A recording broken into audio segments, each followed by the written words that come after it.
Good morning. Welcome back. We're doing Super Surviving Divorce. I'm Sarah. I'm talking about the major emotions that come hand in hand with divorce. Today I'm talking about fear still because there are so many subtopics to fear. And I'm going to address fear of conflict.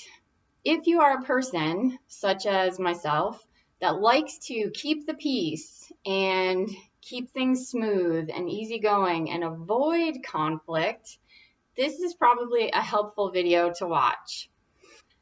Fear of conflict has come up recently in the last 3 years with the divorce. The one thing that I've learned is when we identify the value of the conflict, we look at when the issue, thing, person, or persons are more important than our fear, then it's time to address conflict. As scary as it is to step into conflict when our whole life we're trained to smooth things over and avoid it, it kind of goes against our grain of nature.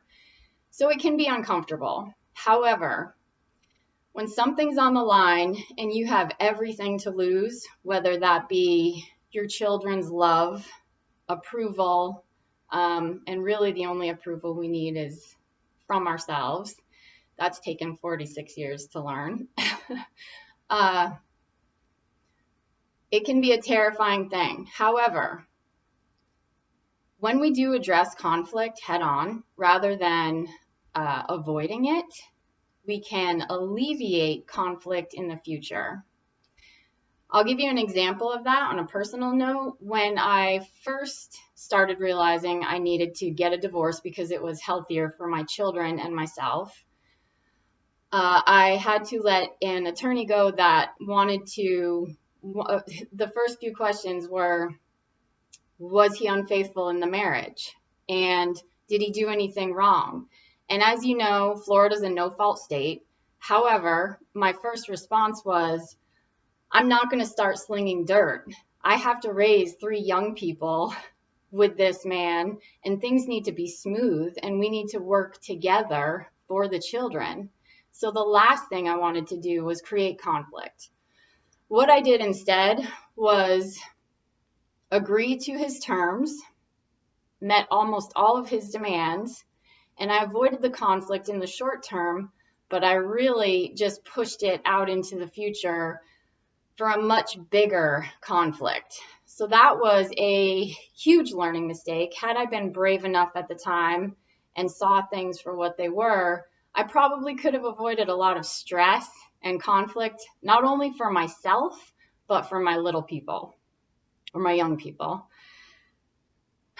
That said, what we can do is when we look at accepting our conflicts and trying to get comfortable with them instead of being afraid, and we look at what's important to us, if you identify what's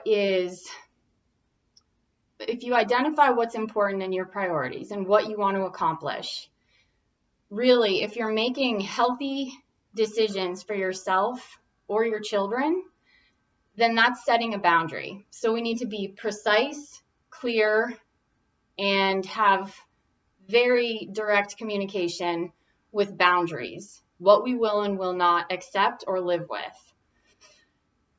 That said, we also need to be able to live with the risk we're taking and any of the consequences that may fall out. People that like to keep the peace generally don't willingly step into conflict. We'll do everything first to try to avoid it. It is scary and it's stressful, but it can also be, it can also make us stronger, especially in the long run. So if we identify the benefits of accepting our conflicts, and we can try to forecast what might come out of it by stepping into this conflict, we will be able to grow.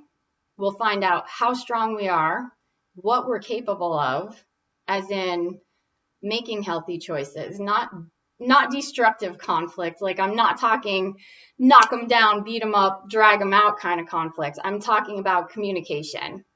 And actually, this is really relevant in today's day and age right now with everything that's going on in America and the world.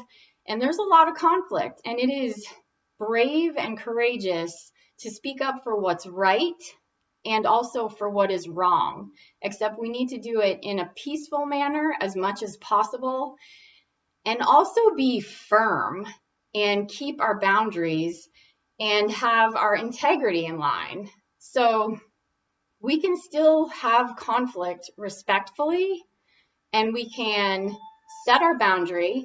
And when someone gets offended, when we set a healthy boundary for ourselves or our children, that when someone gets offended, those are the type of people that need that boundary the most, because they don't respect boundaries. And one of the things I learned from another mom of 4 kids, I had called her up and said, can I drop the kids off a little bit early to play? This was when they were younger. And she said to me on the phone, that won't work for us. And I was like, oh my gosh, what a great way to just state your boundary, because who's going to argue with that won't work for us? She's doing what's best for her and for her kids, and stating it firmly and clearly without an excuse, which is great, because as an adult, no is a complete sentence. You can set a boundary, say no, and without an explanation, right? It took me years to figure that out. And who's going to argue with, no, that doesn't work for us? So that I've put into place, and I've taught my children that. And that's actually really important for them as they go through high school, coming up against, temptations that their friends might be doing, that everybody else is doing because it's cool and it's not in line with their integrity, or they're uncomfortable with it. What a great response. No, that doesn't work for me. End of story. And we move on. So the point of the conflict, and trying to, instead of get over the fear so much as step into the conflict with precise, clear boundaries and communication, we will potentially avoid a huge conflict down the road. And then also we'll know how to handle something better and stronger and smoother the next time a conflict arises as well. When there are clear boundaries set with like structure, and if this happens, there's a consequence for your actions, and these are the dates and times, and that's all set up front instead of vague borders, then you're saving yourself a whole huge headache, especially in a divorce, especially in a custody battle. If you can set parameters that need to be followed and respected, then it alleviates a whole lot of variability, and you avoid yourself and your kids extra stress, and the kids know where they're going when, for example, and it's almost easier to step into that conflict head on. And even if people disagree with you, that doesn't mean you're wrong, for sure. So just remember that when you do get scared and you feel like folding or walking away or just appeasing somebody else that may be intimidating, you don't have to. And when you look at what's important to you, and especially for parents sticking up for their kids and what's healthy for their kids, it's very important to step into the conflict even when you're scared. And it's so worth it. Thank you. I hope that helps with fear of conflict, super surviving divorce. If this has been helpful to you, please let people know, share, subscribe, and I'd be happy to answer questions also, or just listen. My practice and my website is vitality-acupuncture.net, and I hope you have a smooth day.